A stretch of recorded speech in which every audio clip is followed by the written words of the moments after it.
Best friends, it's my birthday, beach. It's my birthday. Hi, I am 28. Welcome to my channel. New girl, new age, who's this, new outfit. Everything I got that I'm wearing right now, with the exception of my underwear and my leggings, is from one of you. And my bra, and my glasses. But a lot of stuff is from you. I have my new hat, Sing to Me Paolo. I have my new earrings. I have my Best Life bracelet, my new sweater, my new Crocs.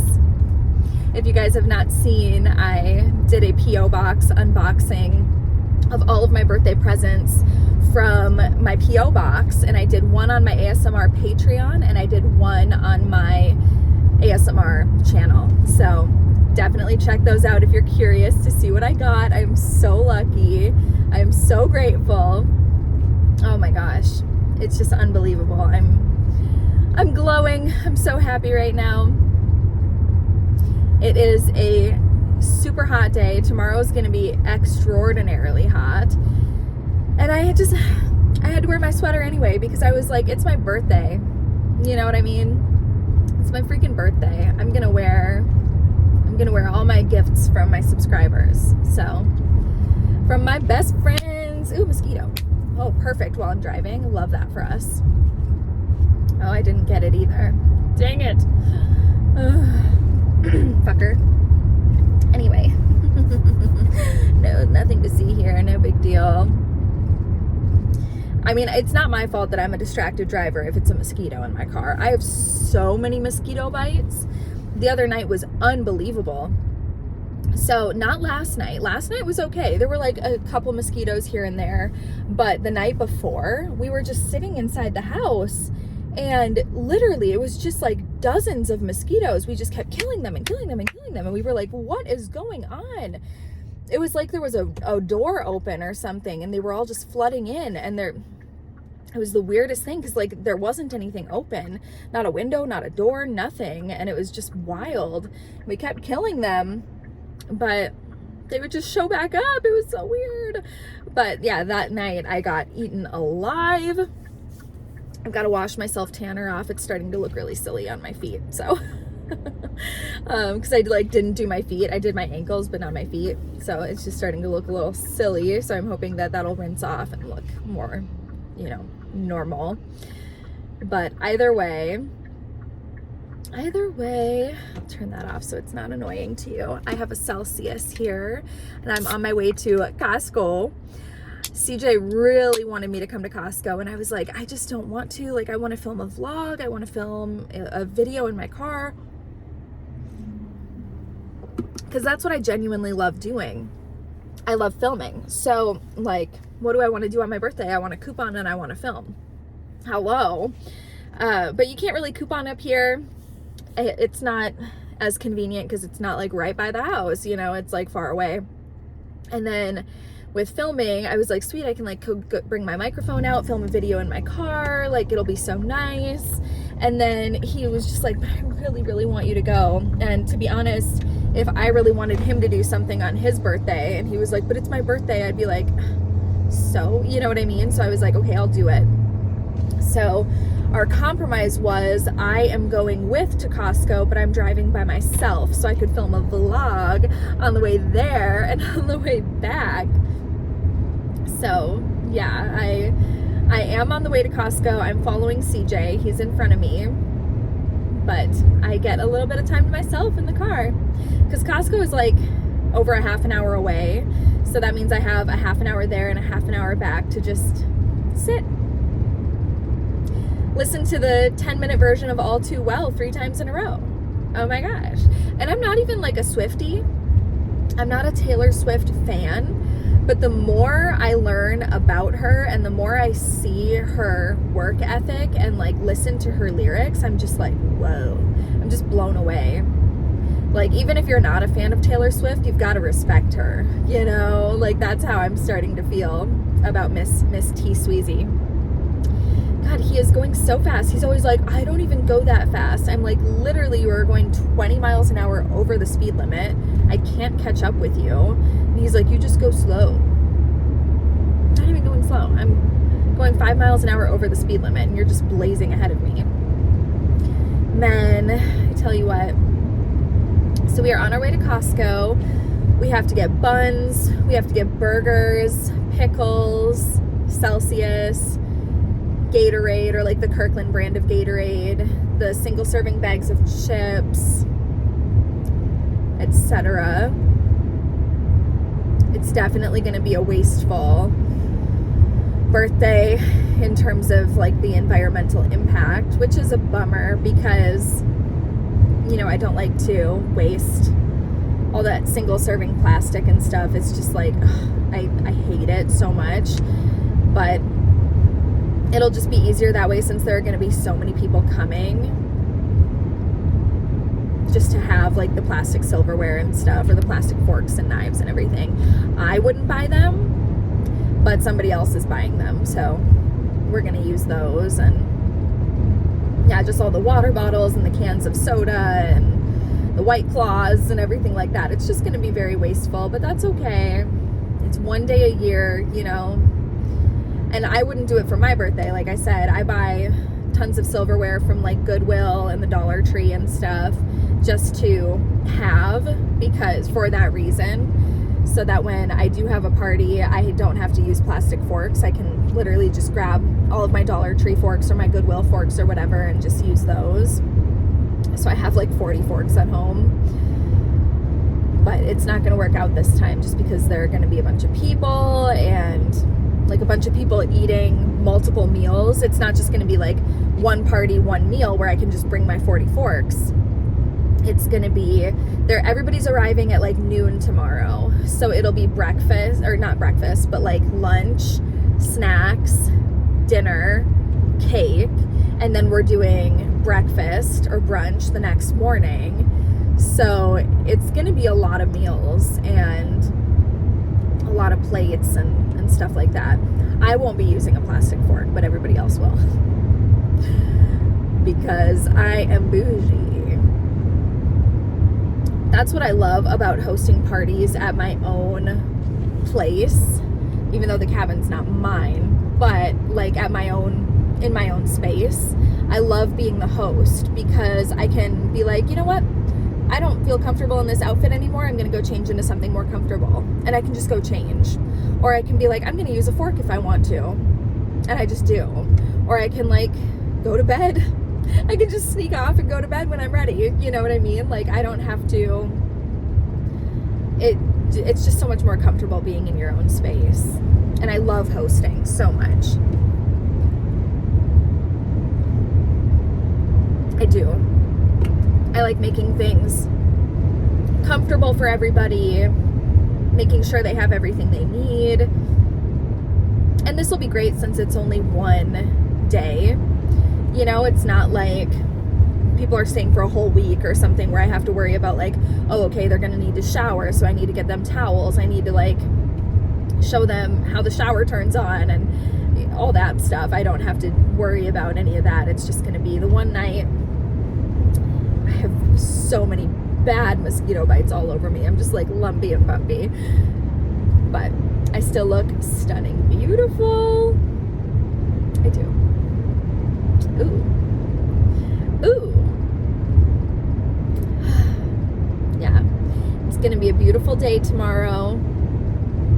The weather keeps changing like by the hour. It keeps changing. It goes from no rain at all to it's supposed to rain all day to 30% chance of thunderstorms to no rain at all, and like back and forth, and it's so bizarre. But overall, I don't think it's going to rain at all tomorrow. I don't think there's going to be any precipitation of any kind, and it's supposed to be 85 and sunny, so it's going to be flippin' hot. I'm going to go swimming. I don't care. I don't think anybody else is. But I am jumping off that dock because I am going to be hot. So yeah, that's what I'm thinking anyway. Yeah. It's definitely weird being in a body that you're not used to and you're not comfortable with, like, because I gained so much weight last year. It's definitely weird, the idea of like swimming in a swimsuit in front of people or whatever. It's just weird. But I'm really proud of myself for how comfortable I am and how accepting I have been of my body as it is. Because it's like, it's an afterthought, you know, like, oh yeah, that is gonna be weird, but it's not like the first thing I think of, like, oh my god, I can't be in a swimsuit, like nobody can see me, you know. And 40 pounds ago it would have been, when I was skinnier, like 40 pounds skinnier, it would have been like my first thought. I would have been like, oh my god, I can't be in a swimsuit around those people. I was invited to go to a water park a couple years ago, literally like when I was 50 pounds lighter, literally. And I had a full-blown, it was with our two really good friends and their kids, and I had a full-blown, massive, terrible panic attack. And I was like, I can't go. This was months in advance. And I was literally like, I can't go. And CJ was like, why? And I was like, because I'm fat. And I was just like freaking out about my body. And I was like, they can't see me in a swimsuit. Girl, I'm not that way today.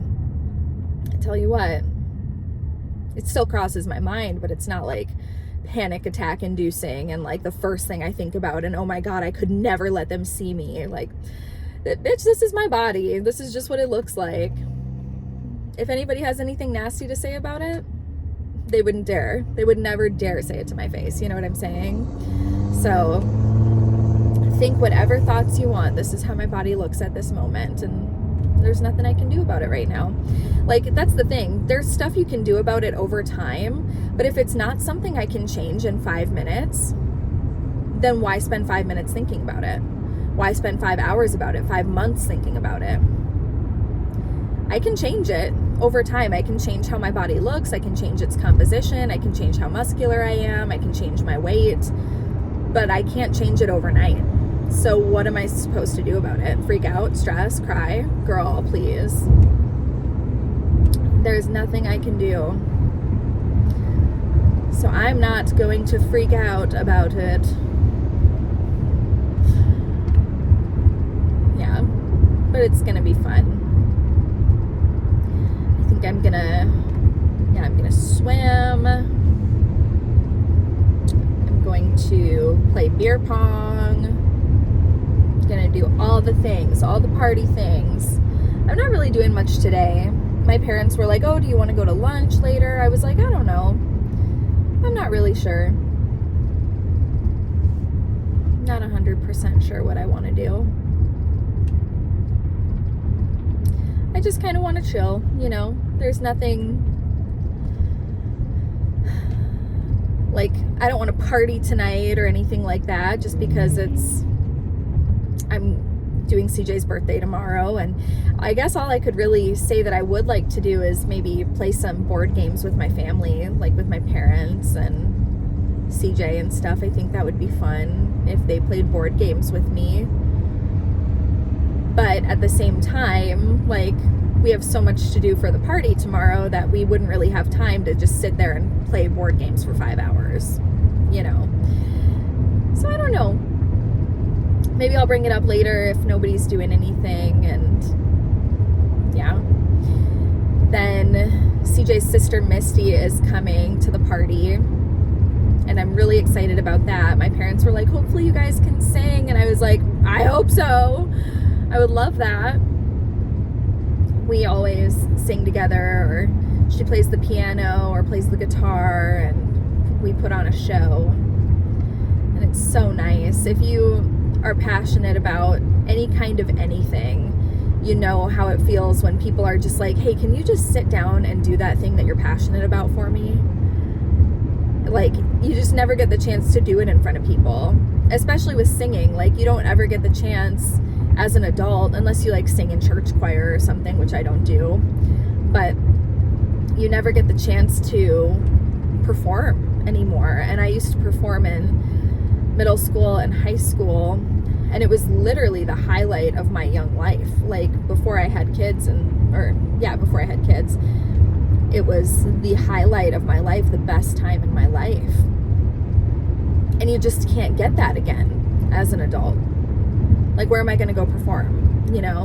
And every once in a while, I think, like, I just get this itch, and I'm just like, I'm going to find an adult singing group, I'm going to find an a cappella group, I'm going to try out for a play, like, at a community theater. I just get this itch, and I'm like, I'm going to do it. I'm going to do it. I can't go a single other day without this back in my life. And then the itch passes and I don't do it, and 6 months later I feel it again, and I'm like, that's it, this time I'm doing it. And I just don't do it. I don't know why. But someday maybe. I'm not ever going to rule it out, because I do miss it. I miss performing so much. But it's good enough to scratch the itch when I get to sing with Misty, that's for sure. Brings my heart so much joy. It extends my life 5 years every night that we do that. It extends my life, guaranteed. So, is there anything that you guys are passionate about like that you're just like, you know, whether it's art, because like in high school or in school or whatever, if you take art classes, you get like all the materials and all the stuff to like do these projects, and like somebody's there to tell you like, okay, this time we're going to do ceramics and you're going to try this. And like, now you as an adult, you can't just like be like, oh, okay, I'm going to go do ceramics today. You can't like fire the clay or do anything like that. So you just kind of don't do it anymore. I miss that with writing too, with being in writing classes and getting assignments of people telling me like, hey, this is what I want you to write about. I miss that. I miss those projects. I miss those assignments to tell me like, hey, be creative. This is your prompt. Be creative. Go nuts. I miss that. You guys know how I feel about writing and singing and stuff. I'm so passionate about it. It's a passion that lies pretty, I'm gonna sneeze, hold on.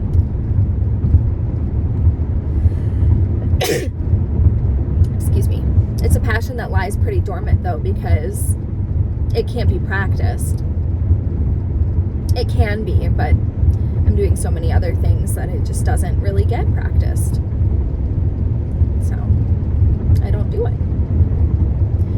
But it's something that's always there. It's always inside you. It never goes away. Ever. Ever. Yeah. It was a good time. I miss my senior year of high school specifically. I really miss that year. It was a good year. I was always known as like a weird stalker girly, especially by the upperclassmen. Nobody really liked me, as far as I know. As far as I'm aware, everybody hated my guts. So my senior year was just awesome, and I really felt like people finally fully appreciated who I was and what I had to offer, I guess. And people still weren't like overtly just insanely nice to me or anything like that, but I felt more like in control, I guess. And I got lots of solos, and I was placed in the front row instead of in the back corner. And I was the highest scoring person, because we had to audition for the pop group that I was in. We had to audition. And my senior year, I was convinced that I was just going to bomb it. I was like, I'm not going to get in, and I'm going to be so embarrassed, because I got in I was an understudy my freshman year, and I got in, and then sophomore year I was in, junior year I was in, but then my senior year, judges came in who were not So before, okay, I'm just trying to figure out how to say it.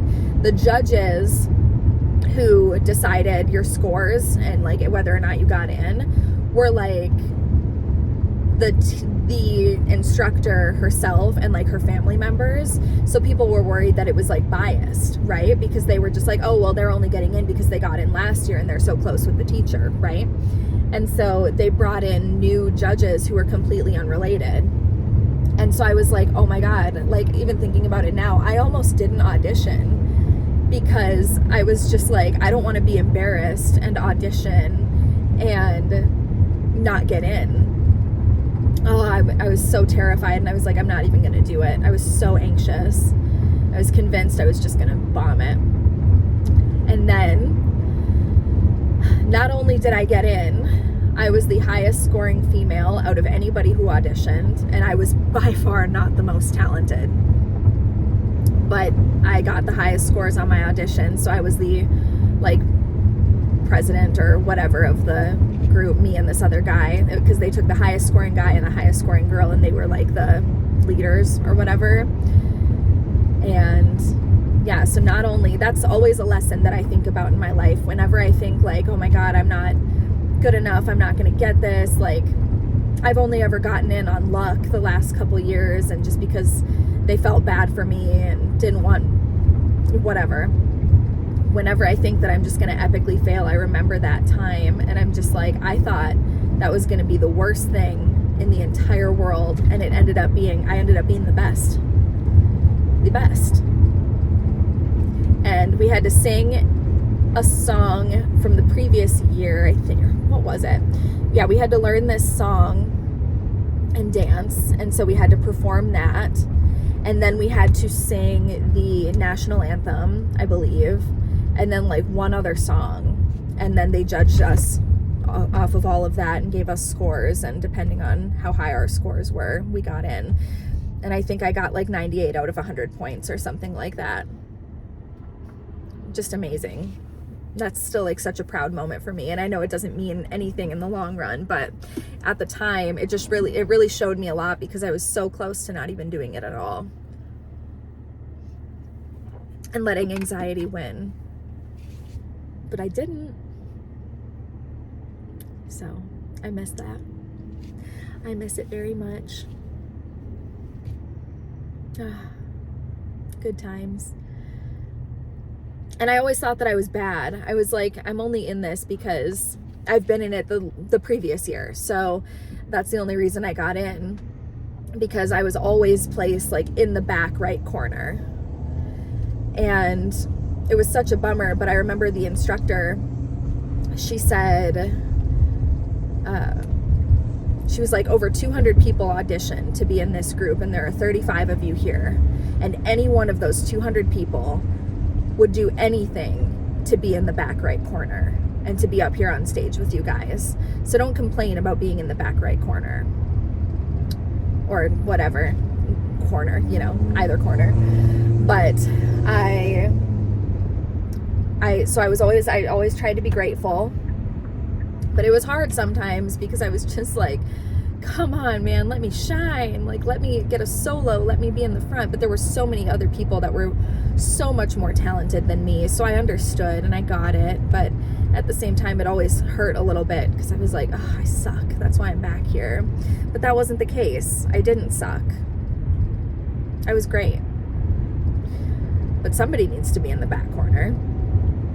And then my senior year, I think I had the most solos out of everybody. So I was like on stage a lot at the pop show and like changing my outfits and stuff. And I was involved in a lot of other groups that year, because I was like, I'm going to sing as much as I can. So I had like, I was part of like 11 songs out of the 15 or something like that. So I was in a lot of the songs, and it was just such a great show. And it's such a killer way to send off to end my career, I guess. And it's just high school, and looking back, I'm sure if I watched the videos of us, we were probably terrible, but at the time it felt really real and really good. Yeah, it was really good.